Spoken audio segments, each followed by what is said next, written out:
रिसालत में जो अहबाब एक कपड़ा पहनते थे उनकी वजह थी कि एक कपड़ा क्यों पहनते। और एक साहबी रसूल ने तो हुजूर अलैहिस्सलाम से पूछ लिया, क्या है कि या रसूल अल्लाह अगर कोई एक कपड़ा पहनकर नमाज पढ़े तो इसके बारे में क्या हुक्म है। तो हुजूर अलैहिस्सलाम से पूछा, या रसूल अल्लाह अगर सिर्फ एक तामत पहनकर नमाज पढ़े तो इसके बारे में क्या है।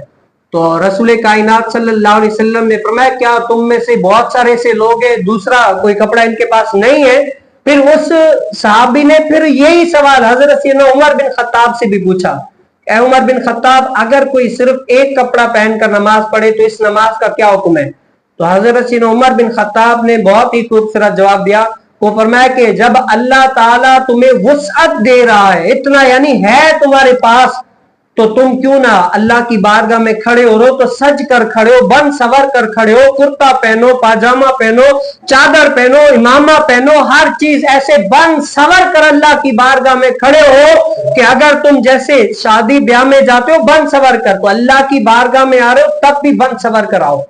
और शरई हुक्म यह है कि अगर कोई मजबूर है, किसी के पास और कोई कपड़ा नहीं है, सिर्फ एक कपड़ा है, तो बतकाज़े मजबूरी में उलमा फरमाते कि एक कपड़ा पहनकर भी नमाज पढ़ना जायज है, क्योंकि मजबूरी है, अब उसको नमाज पढ़ना लाजमी है, फर्ज है। और एक ही कपड़ा है तो तब भी नमाज कजा नहीं करेगा, बल्कि क्या है यहां पर शरीयत उसको ये तखफीफ का हुक्म देती है कि वो क्या करे, नमाज पढ़ ले एक ही कपड़े में।